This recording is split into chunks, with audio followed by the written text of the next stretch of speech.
Alright, we're recording. So hi you guys, so welcome to my channel. I'm back with a new video and you guys requested me to check out this video called The Tragic Story of Arturo Gatti. Yeah, tragic. I missed that one. And it says at 37, 31 knockouts. But women. I'm covering the whole thing out. But the person who requested this one, it's your birthday, so happy birthday. Comment down below so people can see you and wish you a happy birthday. But I'm not gonna ramble. Let's get straight into this video and see what's about. I haven't heard of him, so let's go. Alrighty, let's see. Arturo Gatti. Oh, this is 2003. I was 9 years old.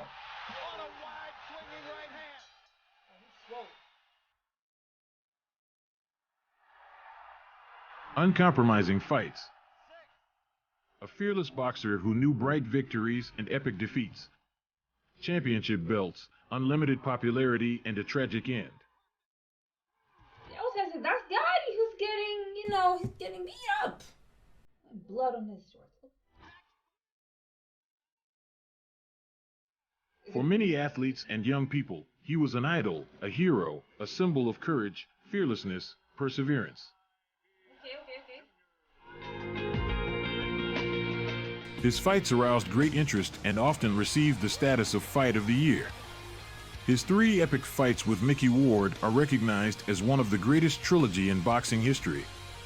And although his nickname is Thunder, Arturo Gatti has risen from the ashes so many times that it was more correct to call him Phoenix. Oh, that's Mayweather! Shit! Today we will remember the legendary battles of Arturo Gatti and find out how his wife was involved in his death. Wait! What? Oh my god, it be the people close to you. The future champion was born in Italian Casino in 1972. Chills. Gatti did not live long in his homeland. Already in 1977, his father Giovanni moved the whole family, his wife, 2 sons, and a daughter to a suburb of Montreal in Canada. Oh. Here the brothers began to play sports.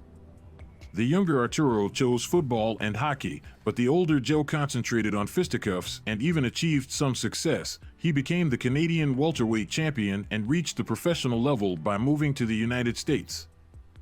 This predetermined the career of the future champion. Watching his older brother perform on national television, Arturo became interested in martial arts. For the first time, the boy came to the boxing gym at the age of 8, and soon this sport became his life's work. Already at the amateur level, Gatti boxed in his trademark style, open. I wonder who films it when they're so young and just know that they're special or something? Just documenting it? Dangerous and uncompromising. This paid off, and the amateur piggy bank Arturo has 2 titles of the champion of Canada among juniors, as well as 3 golden gloves in the flyweight, bantamweight, and featherweight divisions. But at the Junior World Championship, Gatti was defeated by Gilberto Otello in a very close fight. The pinnacle of his amateur career was the selection for the 1992 Olympic Games in Spain. However, Gatti chose a different path. Without waiting for the Olympics, he went to the pros.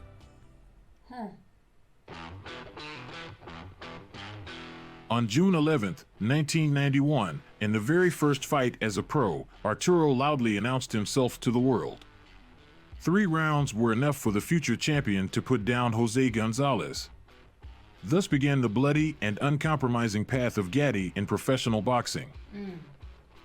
In the first fights, held in the arenas of Philadelphia, Newark, and Secaucus, Arturo knocked out the American Luis Melendez and surpassed Richard de Jesus, Antonio Gonzalez, and Francisco Aguiano in technique. And then, by unanimous decision of the judges, he defeated the age-old athlete Joe LaFontaine and was defeated by an opponent whose name was King Solomon. 1993 began with a series of 8 early victories, most of which ended in the Why is that name so familiar? King Solomon. first round by knockout. In the second round, Gatti managed to send the champion into an easy knockdown with a right from below. However, already from the third round, the experienced Patterson seized the initiative.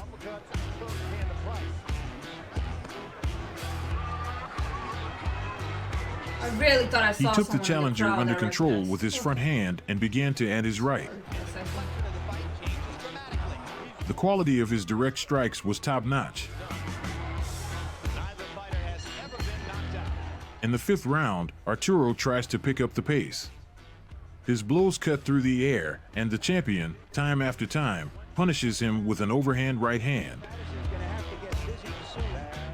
The sixth and seventh rounds were held in a tactical fight from a distance where the champion was more preferable and more accurate. Gatti tried to impose his own pace, but he did not succeed. I'm not gonna lie, I thought I saw Don Kings. I've been like focusing on the crowd. I'm missing some moves here. From the eighth round, the challenger began to build momentum, but often ran into a magnificent counter right hand from Patterson. The 10th round became the decoration of the whole fight. The American champion went ahead and started knocking Gatti out of position. The distance between the fighters was reduced. Going back and forth? Standing in a semi-frontal position, the fighters staged a magnificent exchange crowd. of blows. I see Don King The everywhere. audience in the hall perked up. This variant of the battle attracted them much more. He's not there, right? They're both kind of even, no? Oh.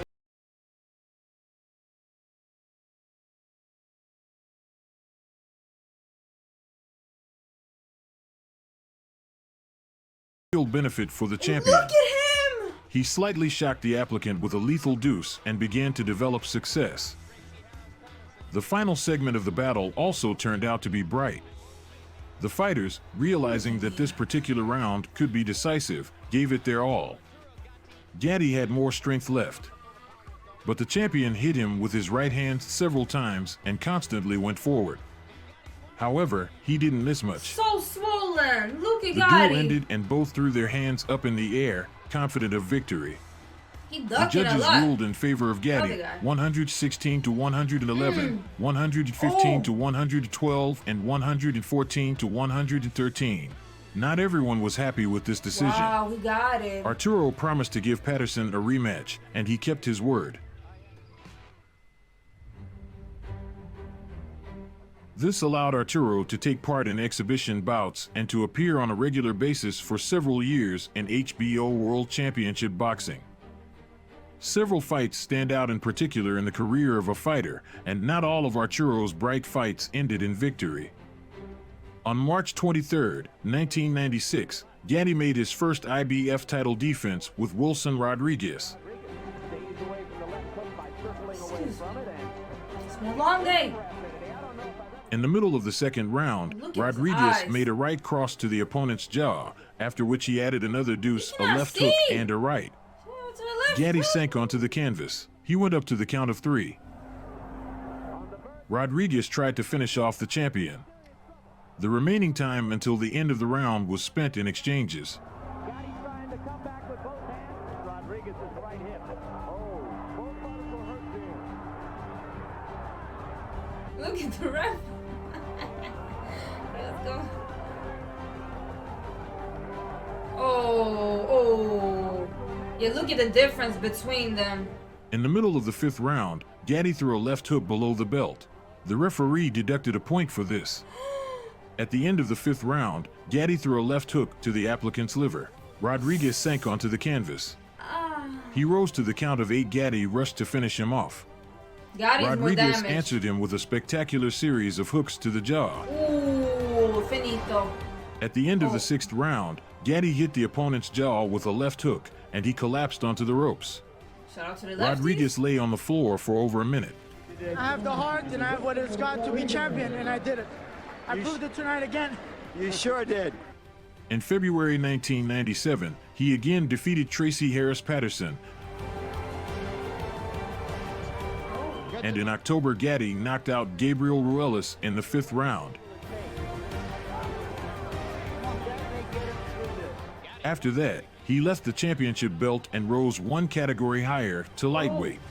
Sheesh. His eyes. This is swollen. Oof. In January 1998, Gatti fought Angel Manfredi, who was on a 20-win streak. Gatti worked carefully, avoided exchanges, hit from a distance, alternated blows on the floors. Already in the first round, he had got a cut. In the second round, he lost concentration, became sweeping, and missed a How lot. do they handle the cuts? I've heard that they just... Manfredi, working his number 2, found moments for counterattacks, and in the middle of the third round, a left hook sent Gatti to the canvas. But Gatti gathered his strength and, as always, seemed to turn the fight in his favor. Of course. The fourth round was especially successful, in which Arturo worked furiously on the body. See the lower hits? Little combos. See, I know. But Manfredi continued to hit the exact series of blows that Oh, more not in and the more back. smashed Gatti's face. Oh. The fight was like a swinging. Look at Due to a Gatti, huge though! cut, the doctor stopped the fight at the end of the 8th Oh round. my god. Oh my god. The close quarters loss didn't hurt Arturo's reputation, and he soon got a fight against Ivan Robinson. At the dawn of his career, he earned a record of 23-0 and fought for the title, but 2 painful defeats knocked him out of the ratings. However, Gatti was different in that he motivated each of his opponents to give all the best. The fight turned out to be very stubborn and spectacular. In the fight, Robinson circled the ring, throwing punches at Gatti. Movement from the guy. Gatti did not forget to Ducking a answer, lot. but movement, activity allowed Robinson to take the first round.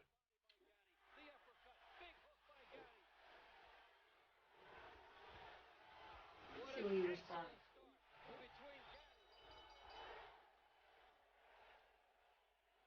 In the second, Robinson became bolder, got up in front of his opponent more often, and began to miss more punches. Ooh.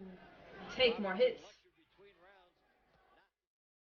Robinson answered with accurate combinations, but in the fourth round, he made a mistake and unsuccessful escape from the attack and Robinson on the floor. Arturo was unable to build on the success, however, reduced the backlog in the account. In the 5th round, everything was repeated. The American bombarded Gatti with combinations, reading his straightforward attacks. All that worked for the Thunder was to reduce the distance and run into blows.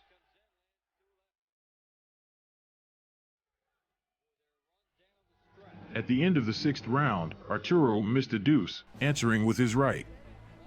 Robinson staggered, but there was not enough time to finish off again. Oh my god, how is this going? Oh. Robinson still had a large reserve of I've strength, never seen anyone looking so bad after every fight. but when he took a break, Gatti turned on, and yet by the last round, he was losing on points.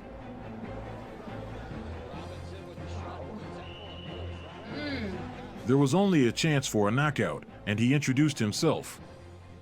Robinson again had the strength to hold out until the final gong. For 10 rounds, Gatti missed 400 punches, although he himself inflicted a lot. The score of the judges was not in his favor. This defeat of the star was recognized as the next fight of the year.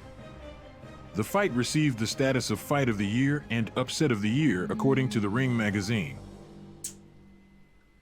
And that's what Ivan Robinson believes. He is as confident as any man could be that he's going to do the same thing he did in the first fight. And one thing's for sure, if this bout is any better than its predecessor, it is a lock choice for 1998's Fight of the Year. Rematch? Because Chapter 1 was one we won't forget for a long, long time. Man. At it. 4 months later, they met in a rematch. They again showed a close fight.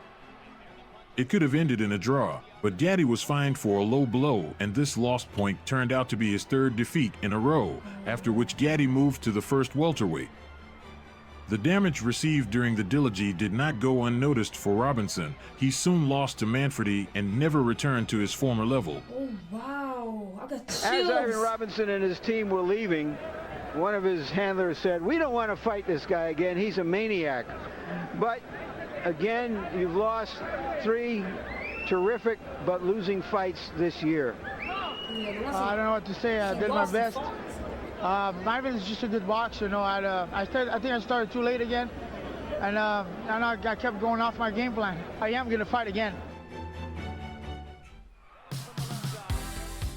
Gatti broke the black streak with a quick victory over Reyes Munoz and fought former 2-weight champion Joey Gamache 2 knockdowns in the first round and a spectacular final in the second.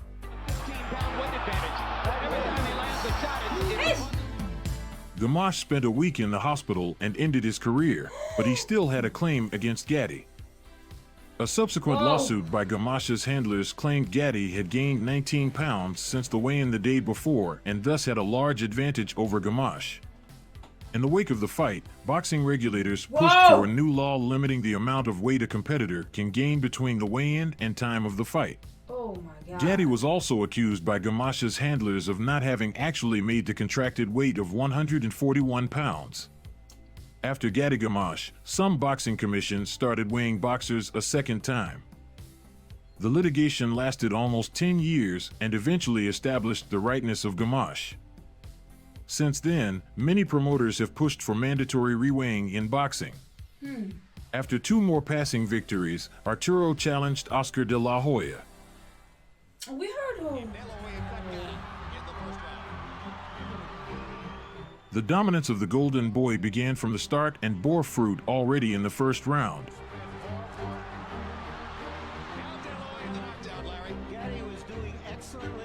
After a hard series, Gatti was knocked down, but got up and stubbornly continued the fight. Okay. See, he's already swollen. We are in the second round. Like, every single one, he just getting...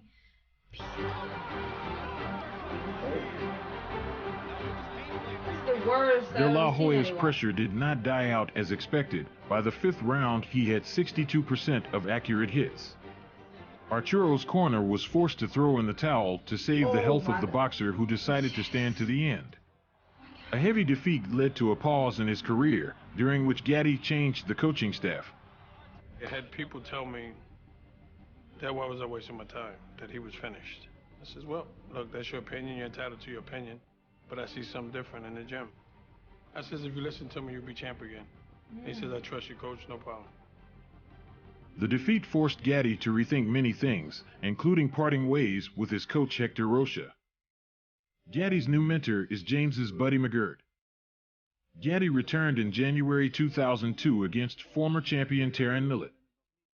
Thunderboxed well, moved a lot, and looked like a model of a fight with Patterson. His power and punches did not go anywhere. Whoa! Oh my God.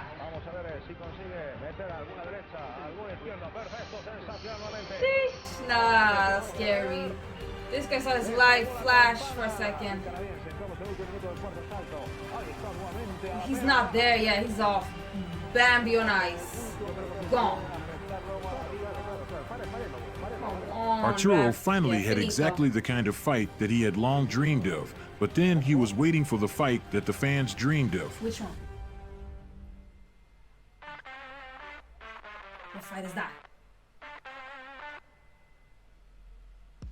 Even people far from martial arts have heard about the famous Gatti-Ward trilogy, and this is not surprising. This immortalized the name of Gatti for centuries. In less than 13 months, they fought 3 fights, the first and last of which received the status of Fight of the Year.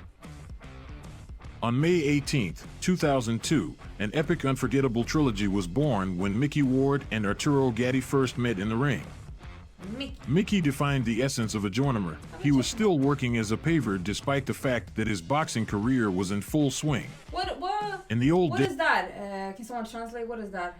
Paver? I never heard of that word. He would have been called a club fighter. English is not my first He showed language. a spectacle. He was a serious fighter, showing a spectacle for a reward, a prize fighter.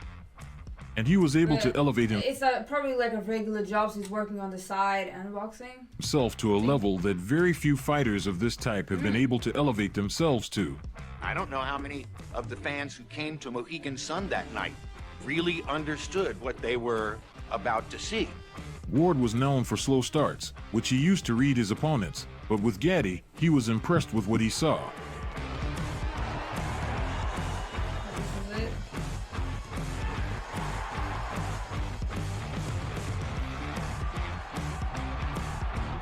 it. Arturo moved, jumped, slipped, jabbed very cleverly.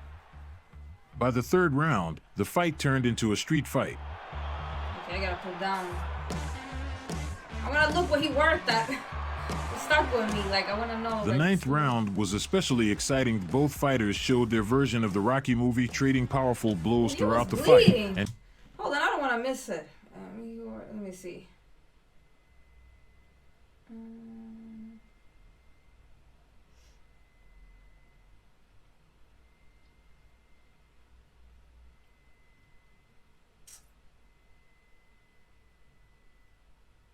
Yeah, I don't know. You guys gonna have to translate that to me. Okay. And George Foreman commentating on this fight on George HBO Foreman, was we so know. impressed that he called the 9th round the round of the century.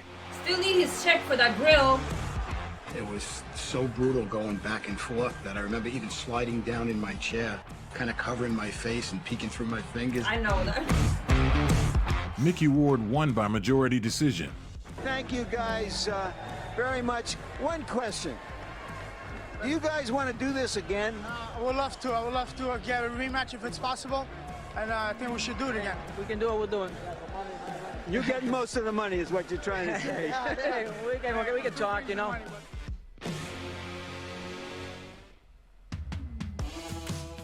The result of this fight was almost an additional note.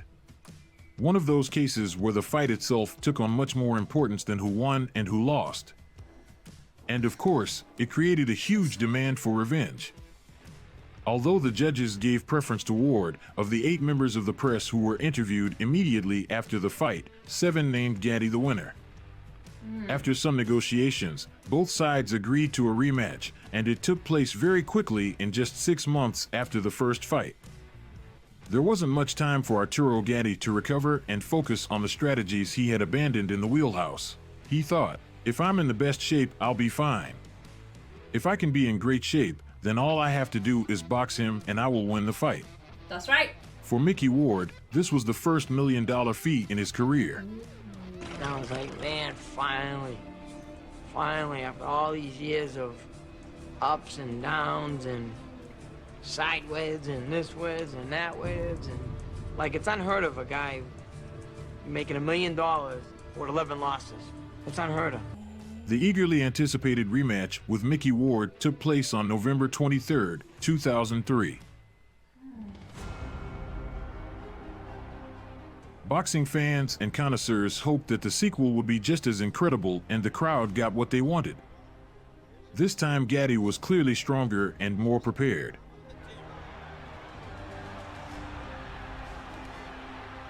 Everyone around saw how the connection was starting to form, and it was a connection of pain and respect. And it was not written somewhere in advance, it could only be seen live. See it happening before our very eyes. In the 3rd round, Gatti landed what he described as one of the best right hands he had ever landed. The blow first hit Ward's shoulder and then his head, causing him to fall to his knees. But somehow, with the help of, perhaps, superhuman efforts, Ward was able to defend this round and continued the fight until the final gong.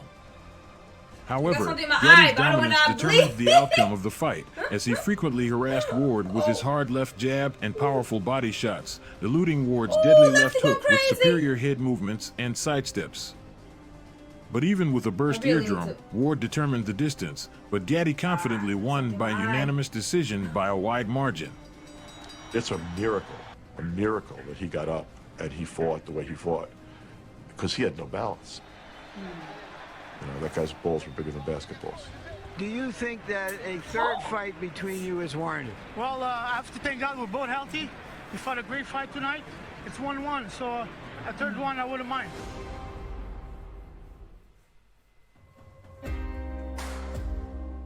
In the 3rd fight, negotiations between the promoters began to subside, but Arturo insisted on his own. Stop me. He goes, listen, call Kathy, you make the fight. Mickey gave me my shot, he gets the shot. I'm not fighting anybody else. So you can let her know. By the 3rd fight, these guys knew each other better than their mothers did, because they had mutual experience at a level that no one else could. On June 7, 2003, Gatti and Ward ended their legendary trilogy with a 10-round fight. In this fight, Gatti showed himself from a previously unfamiliar side. He began to box and not to ramble.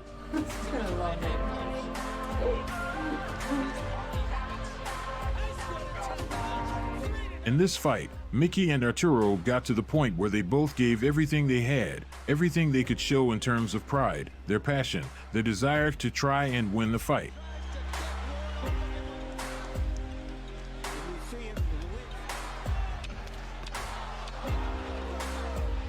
Gatti outclassed Ward again to earn the points win by unanimous decision.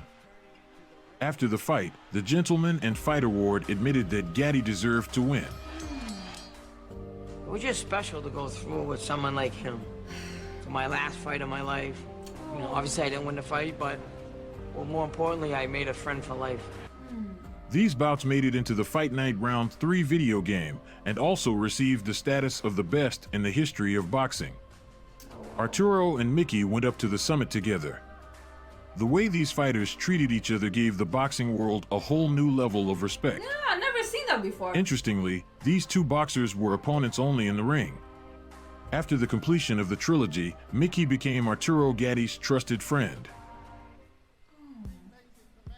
31-year-old Gatti, after the trilogy, moved for a second championship title.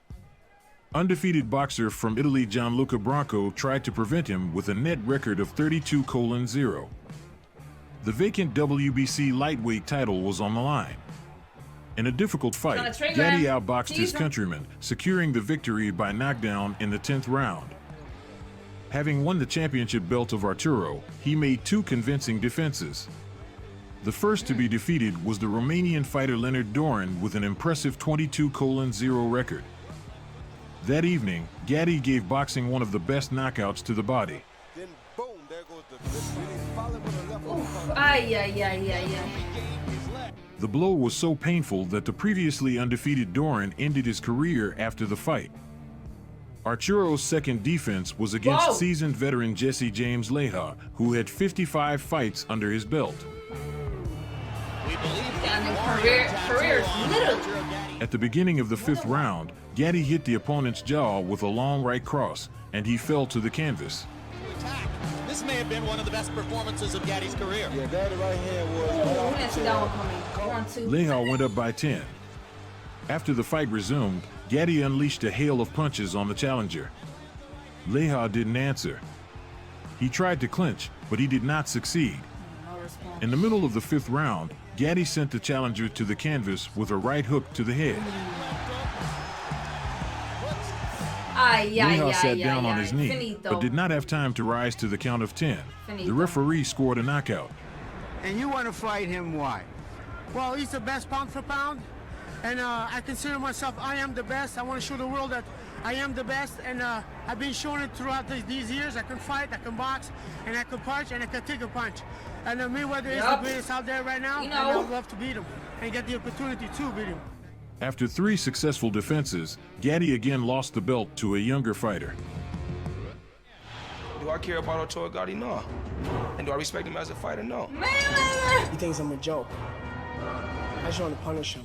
I really want to hurt him. In June 2005, a fight took place between Arturo Gatti and Floyd Mayweather.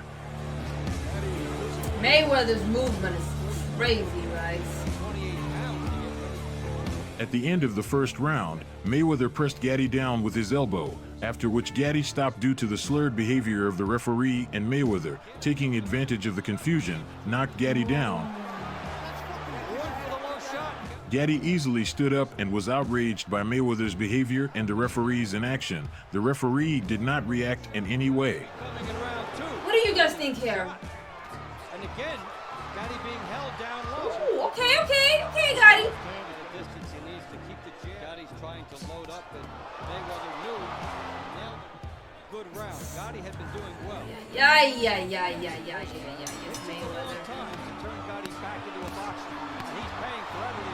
Punching him like a Mayweather had a crushing advantage in all rounds. In the 6th round, the fight was stopped. You know, it's hard. You know, I thought I did pretty well actually against him. You know, I showed I have a great ability as a boxer, but he's just quicker than I am. And I guess that's it for me at 140.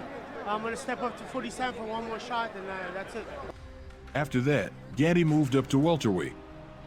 After Arthur's career went downhill, he defeated the little-known Dane Thomas Damgard ahead of schedule. He's done. And then ahead of schedule lost to Carlos Manuel Baldomir. That was, oh no. By that time, Gatti had already had enough of boxing. He had a daughter from Erica Rivera.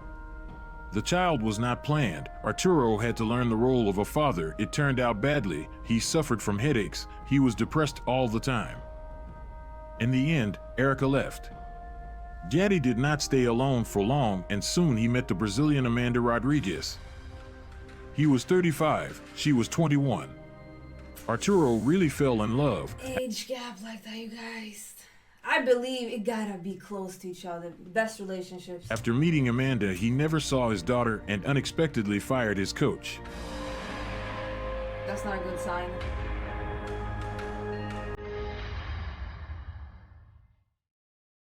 He wanted to play big for the last time. First to warm up on the middle peasant Alfonso Gomez, then he wanted to meet with Chavez Jr., but the fight with Alfonso turned out to be a complete rout, the last in his career.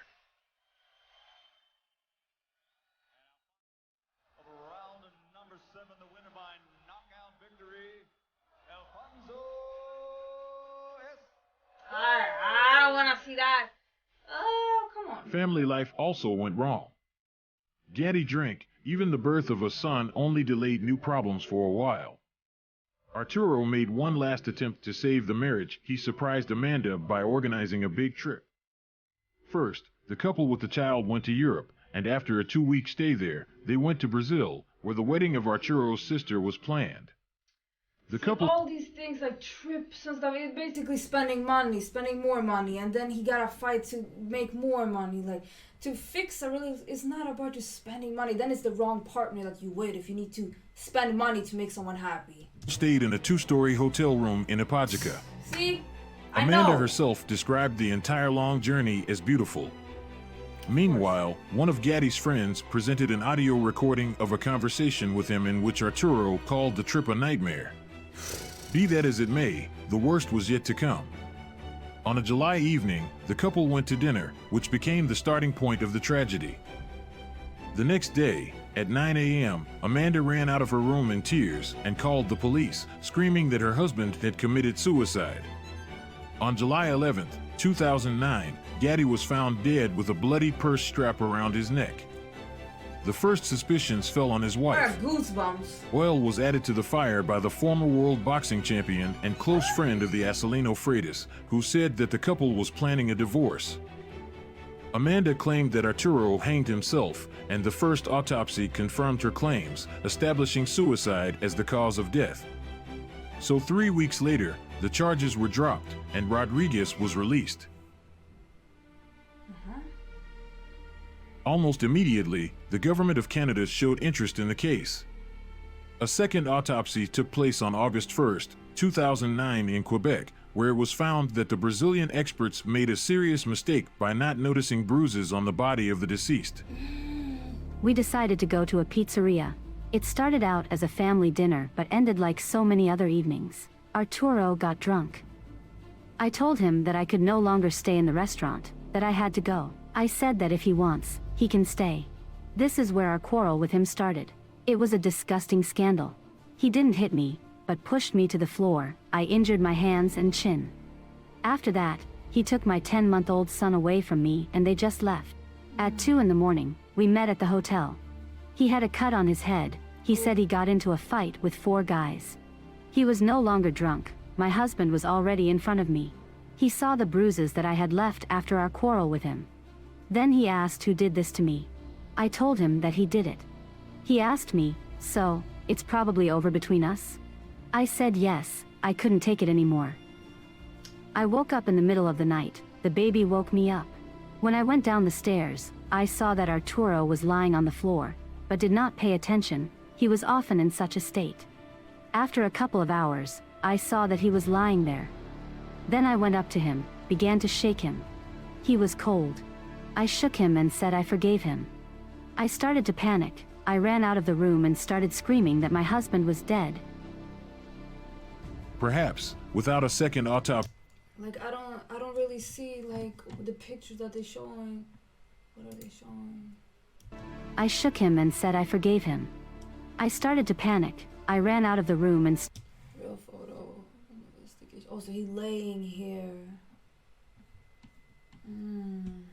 Started screaming that my husband was dead. Perhaps, without a second autopsy, no one would have begun to investigate the strange circumstances of the boxer's death. But like... It did not give a clear answer about the reasons, but gave rise to doubts about the version of suicide. Gatti was buried in Montreal, but not for long. A new round of investigation took place in November 2011 when the fighter's family received permission for an exhumation and a new autopsy. Perseverance paid off. 2 pathologists established a violent death from asphyxia and also found in the blood not only alcohol, but also the drug carisoprodol, which relaxes the muscles. An expert toxicologist noted that this drug can cause confusion and even insanity. Added to this was the strange position of the body and the pool of blood in which Arturo was found. But the main argument in favor of the version of the murder is a will. Soon after the first autopsy, it turned out that Gatti, wanting to save the marriage, wrote a will in favor of his wife and child, to whom he left all his property. Write everything for the kids only. Oh my God. After 13 years, the mystery of Arturo Gatti's death remains unsolved. Despite all the conclusions, the official version of law enforcement agencies is still suicide. Whether we will ever know the truth remains to be seen. But the voluntary departure from life, in fact the surrender of a real warrior who never retreated in the ring, seems very doubtful to many. Thunder was last honored on December 10th, 2012, when he was posthumously inducted into the Boxing Hall of Fame. Oh wow, you guys. What do you think? It's like, did he take those pills? Yeah, it's like very... Might have been suicide. We might not have... We will never know the whole story, obviously. But what do you guys think? If you know more about him and this whole story situation. So sad though, thinking about the kid. It must be horrible just to find him and just, you know, hope she's not involved. Like, your own partner, your own, like, nah. Where you should feel the most safe can sometimes be the most dangerous place. Sad story, sad story. Gotta have good people around you. The amount of money that you have, you don't matter. You need to have good people around you. That's the most important thing. Might sound cliche, but the older I get, the more I realize that. Hope you guys enjoyed it. I cannot end it like that. Comment your opinion down below, and hopefully I'll see you in another video. R.I.P. to Gatti.